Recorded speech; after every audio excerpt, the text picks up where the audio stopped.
الحمد لله والصلاة والسلام على رسول الله. أما بعد فأعوذ بالله من الشيطان الرجيم. بسم الله الرحمن الرحيم.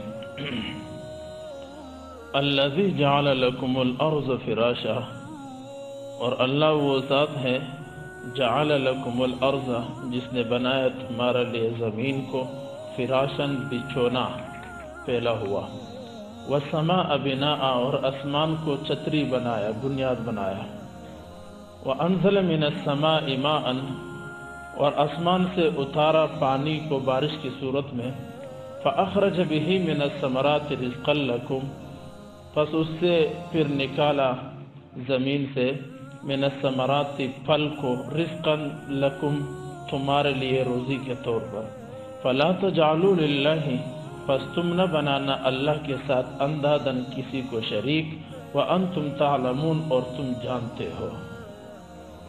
سورۃ البقرہ کے آیت نمبر 22 کا تلاوت اور ترجمہ کیا گیا ہے۔ اللہ رب العزت انسانوں پر اپنے نعمتوں کا اظہار فرما رہے ہیں، اور اللہ فرماتے الذی جعل لکم الارض فراشا، اللہ وہ ذات ہے جس نے زمین کو بچھونا بنایا، زمین کو حسین ترین تمہارے لیے بنایا تاکہ تم اس زمین سے فائدے بھی اٹھاؤ اور اس کے اوپر زندگی بسر کرو۔ یہ اللہ کی ذات نے کیا ہے، کسی اور نے نہیں کیا ہے، لہٰذا اسی اللہ کی تم عبادت کرو، کسی اور کے پیچھے نہ چلو۔ فراشن زمین کو بچھونا بنایا۔ یہ زمین کے اوپر آج جتنی دنیا بستی ہے اور یہ دنیا میں رہ رہی ہے سکون کے ساتھ، اس کا وجہ یہ ہے کہ اللہ نے زمین میں یہ خاصیت رکھی ہے کہ وہ انسان زمین کے اوپر قرار پکڑتا ہے، سکون حاصل کرتا ہے، یہ اللہ نے کیا ہے۔ وَأَنزَلَ مِنَ وَالسَّمَاءَ بِنَاءً اور اللہ نے آسمان کو چتری بنایا، بغیر ستون کے کتنا حسین و جمیل صورت میں اللہ رب العزت نے آسمان کو بنایا ہے۔ یہ بھی اللہ کا انسان پر انعام ہے، یہ بھی اللہ کے ذات نے کیا ہے، اور اسی اللہ کا ہم پیروکار ہے اور اسی کی ہی عبادت کرنی ہے۔ وَأَنزَلَ مِنَ السَّمَاءِ مَاءً اور اللہ نے اتارا ہے آسمان سے پانی بارش کی صورت میں۔ اللہ رب العزت آسمان سے پانی کو اتارتا ہے، اور یہ آسمان سے پانی کو اتار کر اللہ ہزاروں نعمتیں ہم پر کر رہے ہیں۔ آج پوری دنیا اس بات پہ رو رہی ہے کہ بارش نہیں ہو رہا، پانی کا قحط سالی ہے، پانی نہیں ہے۔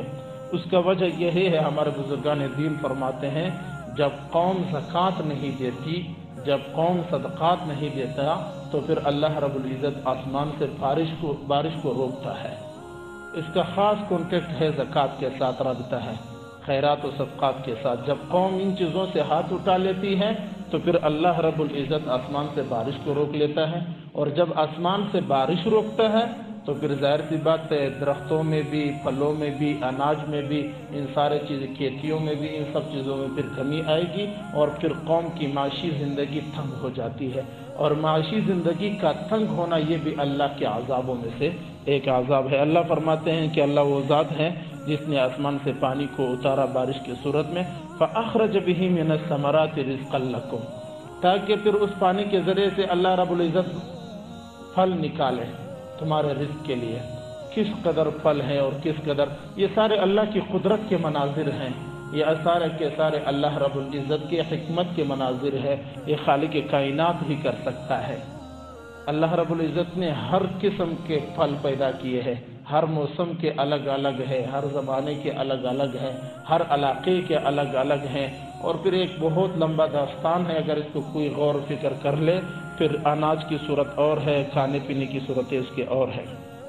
آخر میں اللہ فرماتے ہیں فَلَا تَجْعَلُوا لِلَّهِ أَنْدَادًا پس تم نہ بنانا اللہ کے لیے اللہ کے ساتھ کسی کو شریک۔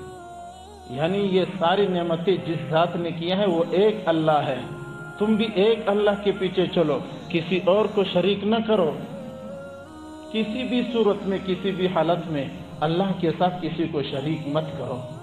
ہمارے ہاں بہت سارے لوگ ہیں جو قبروں سے جا کے مانگتے ہیں، وہ قبروں والے کے پاس جاتے، یہ بھی اللہ کے ساتھ شرک ہے۔ قبروں کے پاس بچے مانگنا، قبروں سے، قبروں والا خود اپنے آپ کو نہیں بچا سکتا تو آپ کو کیا بچائے گا؟ ٹھیک ہے، وہ جتنا بھی بڑی ہستی ہو، بزرگ ہو، ایک صحابی رضوان اللہ تعالی علیہم اجمعین حضور کے پاس آئے اور اللہ کے نبی سے فرمایا ما شاء اللہ و ما شئت، اگر آپ چاہیں اور اللہ چاہے تو میرا یہ کام ہو جائے گا۔ اللہ کے نبی صلی اللہ علیہ وسلم نے فرمایا اجعلتنی للہ اندادا، اجعلتنی للہ ندا، کیا تو میرے کو اللہ کے ساتھ شریک کر رہا ہے؟ نبی فرما رہے ہیں۔ تو جب نبی اللہ کے ساتھ شریک نہیں ہو سکتا کسی کام میں، قبر والا یا انسان کیسے ہو سکتا ہے؟ اور دوسرا جو ہمارے معاشرے میں آج چل پڑا ہے، پیروں کے ہاتھوں میں، تعویذوں کے ہاتھوں میں ہم اللہ کی مدد دیکھ رہے ہیں۔ ہم یہ مختار کل سمجھتے ہیں کہ تعویذ سے ہمارا کام بنے گا، کوئی کام نہیں بنے گا۔ مثال کے طور پر بہت سارے لوگ میرے پاس بھی آ کے کہتے ہیں یار مفتی صاحب کاروبار نہیں ہے، کوئی تعویذ و دم دے دو۔ جناب آپ نے فجر کی نماز پڑھی؟ کہتے ہیں نہیں۔ اللہ کے نبی نے قسم اٹھا کر فرمایا ہے جو فجر کی نماز نہیں پڑھتا اللہ اس کے روزی کے دروازے بند کر دیتا ہے۔ ایک میں فرمایا کہ ایسا شخص تو گمان بھی نہ کرے کہ میرے کو روزی ملے گی جو فجر کی نماز نہیں پڑھتا۔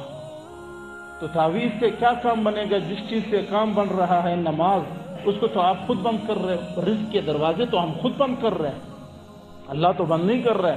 وما ظلمناہم ولکن کانوا انفسہم یظلمون، اللہ ظلم نہیں کر رہے ہم اپنے اوپر۔ بہرحال فلا تجعلوا للہ اندادا، اللہ کے ساتھ کسی چیز کو بھی شریک مت کرو۔ شرک کی دو قسمیں ہیں، ایک شرک خفی ہے، ایک شرک جلی ہے۔ شرک جلی تو یہ کہ اللہ کے ساتھ کسی کو شریک کرو۔ شرک خفی، خفیہ جو شرک ہوا ہے وہ یہ ہے جیسے نماز کے اندر بھی شرک ہو جاتا ہے، حدیث میں آتا ہے۔ وہ کس طرح؟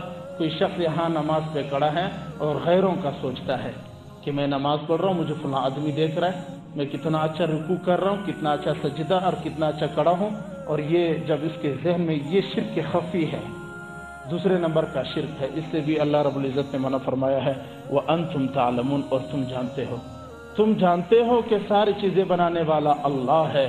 تم جانتے ہو کہ اللہ نہ کسی کا والد ہے، نہ کسی کا باپ ہے، اور نہ کسی کا اللہ سے کوئی پیدا ہوا ہے، نہ اللہ کسی سے یہ ساری باتیں تم جانتے ہو۔